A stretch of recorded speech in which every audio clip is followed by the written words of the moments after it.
अरे एक परिचित में से एक आदमी जो पहले एक निर्माणकर्ता और वास्तुकार का सहायक रहा था, उसने हमें एक पार्टी में यह कहानी सुनाई।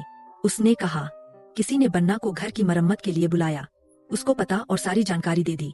तो मैं, जो कि मुख्य निर्माणकर्ता हूँ, और दो मजदूरों ने हमारे औजार उठाकर वहाँ चले गए। उसने समझाया कि वह जगह ढूंढना आसान नहीं था। यह इलाका शहर के दक्षिण में बहुत अंदर था, गलियों के भूल भुलैया में छिपा हुआ था। काफी खोजबीन के बाद उन्होंने अंततः घर ढूंढ निकाला। यह एक लंबे संकरी गली में छुपा हुआ था। घर बिल्कुल खाली था। मालिक, एक बहुत ही सामान्य आदमी, ने अपनी पत्नी और बच्चों को कहीं और ले गया था कुछ दिनों के लिए। जब मरम्मत हो रही थी, उन्होंने सुबह लगभग 8 बजे काम शुरू किया।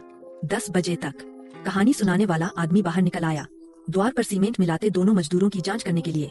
मजदूरों में से एक मध्यम आयु का आदमी था, लगभग 40 साल का। दूसरा युवा, आकर्षक और खुशमिजाज था। वे मजाक कर रहे थे और अपने फावड़ों से काम कर रहे थे। तभी अचानक देखा कि कोई गली में प्रवेश कर रहा था। जैसे ही वह पास आया, उन्हें उसकी स्पष्ट पहचान हो गई। वह छोटा था, लेकिन उसका शरीर चौड़ा और दमदार था। उसकी टांगें छोटी थीं, पर उसके हाथ लंबे थे, और उसकी कुल मिलाकर शक्ल परेशान करने वाली थी। कुरूप, डरावना, उसका चेहरा किसी दुस्वप्न जैसा लग रहा था। पुरानी चोटों के निशानों से घिरा और फफोलेदार त्वचा से ढका हुआ। ऐसा चेहरा जैसा आप किसी राक्षस या दानव पर देखने की उम्मीद करते हैं। वह उनसे कुछ कदम दूर रुक गया और घूरने लगा।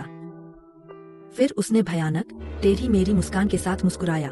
उसकी आंखें उस युवा मजदूर पर टिकी रहीं, और फिर वह उसकी ओर बढ़ने लगा। सब लोग एक जगह जम गए, पर मध्यम आयु के मजदूर ने सबसे पहले प्रतिक्रिया दी। उसने अपने फावड़े को भाला की तरह पकड़ा और उसे सीधे उस आदमी की ओर इशारा किया। आगे मत आओ, उसने कहा। विचित्र आदमी रुक गया, पर फिर वह आगे बढ़ गया। इस बार मजदूर की आवाज बदल गई, सख्त और गुस्से में। उसने फावड़ा ऊंचा उठा लिया। अगर तुम एक कदम और बढ़ाओगे, तो मैं तुम्हें यही मार गिराऊंगा। आदमी रुक गया। वह कुछ सेकंड के लिए वहीं खड़ा रहा, सोचता रहा। फिर उसकी नजरें सभी पर घूमने लगीं, और अंत में वह मुड़कर गली से वापस निकल गया। वे उसे फिर कभी नहीं देख पाए, न उस दिन, न उसके बाद के 3 दिनों में, जब वे वहां काम कर रहे थे। जब मालिक वापस आया, उन्होंने उसे बताया कि क्या हुआ था। शुरू में उसने कहा कि उसे नहीं पता कि वह कौन हो सकता है, लेकिन फिर कुछ समझ आया। वह रुका और कहा, तुम्हें पता है, जब मैं बच्चा था, मेरे पिता एक गरीब आदमी के बारे में बात करते थे जिसे कुष्ठ रोग था। कहते थे कि वह 50 या 60 साल पहले इस इलाके में आया था। वह बीमार था और डरावना दिखता था। लोग उसे देखकर घर भाग जाते थे। जो बहादुर होते थे वे उस पर चिल्लाते या गाली देते जब तक वह चला न जाए। फिर उसने जोड़ा, पर वह आदमी 30 साल पहले मर चुका है। वह बहुत पहले चला गया। कहानी बताने वाला आदमी हमें देखकर बोला। जब हमने यह सुना, हम सब ठंडे पड़ गए। मैं हफ्तों तक सो नहीं पाया। वह भयानक चेहरा मेरे सपनों में बार बार आता रहा। बस वही खड़ा था, अकेला, देख रहा था। मेरी कहानी 2017 में घटित हुई, जब मैं 15 साल का था। मेरे परिवार की जड़ें मूल रूप से नॉर्थ कैरोलिना से है, और वे चेरोकी मूल निवासी अमेरिकी थे।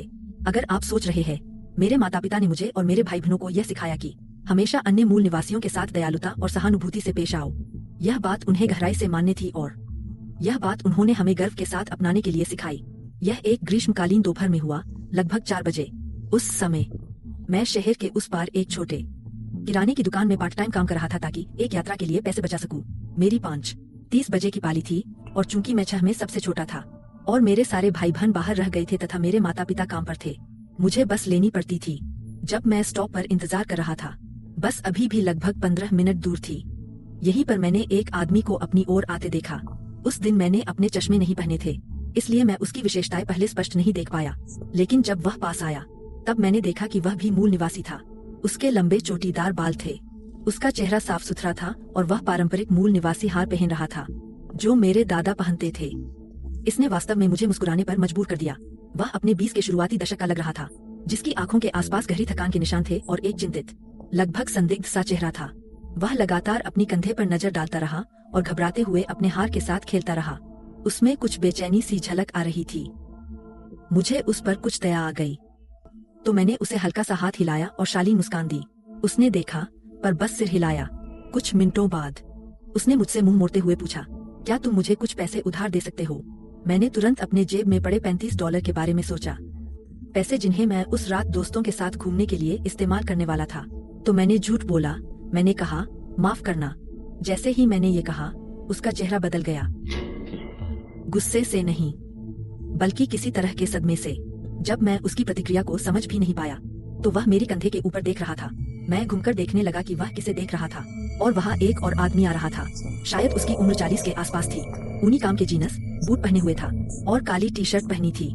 उसमें कुछ ऐसा था जिसने मुझे तुरंत सतर्क कर दिया। मैं घबराया। मैंने अपना बैग उठाया और सड़क पार की, आशा करते हुए कि वे दोनों बस आने से पहले चले जाएं। दूसरी तरफ से मैं उन्हें बहस करते हुए सुन सकता था। पैसे को लेकर कुछ कहा जा रहा था। फिर सब कुछ बहुत जल्दी बढ़ गया। मैं जो देख रहा था उस पर यकीन नहीं कर पा रहा था। काली टी शर्ट वाला आदमी अचानक से धक्का दिया छोटे आदमी को जमीन पर और चीखा। मैंने कहा था कि अगर तुम मुझे वापस नहीं दोगे तो मैं तुम्हें मार दूंगा, तुम कमीने। फिर उसने बंदूक निकाली और उसे गोली मार दी। 3 बार, सिर में सभी बार। मेरे कान बजने लगे। मैं हिल नहीं पा रहा था। पास में एक महिला चिल्लाई। मेरी सोच में वह बेंच पर बैठी थी, लेकिन मैं उसकी आवाज मुश्किल से सुन पाया। मैं बस दौड़ पड़ा। मैं तब तक रुका नहीं जब तक मैं घर नहीं पहुंच गया। पूरी तरह हिल चुका था, सोचते हुए कि अगला शिकार मैं हो सकता हूँ। मेरे माता पिता ने जैसे ही मैंने उन्हें घटना बताई, पुलिस को बुला लिया। मैंने अपनी गिरफ्तार की रिपोर्ट दी और सदमे से निपटने की कोशिश की। अब 2020 में चलते हैं। मैं फिर से अपनी माँ से इस बारे में बात कर रहा था, और तभी उन्होंने मुझे कुछ बताया जिसे मैं कभी नहीं भूलूंगा। उन्होंने पता लगा लिया था कि वह आदमी कौन था। उसका नाम एड सिटी था। वह 5 सदस्यों वाले परिवार के साथ रहता था। वे आर्थिक रूप से संघर्ष कर रहे थे, और वह अपनी पूरी कोशिश कर रहा था उन्हें समर्थन देने के लिए। पता चला कि वह कुछ के साथ जुड़ा हुआ था।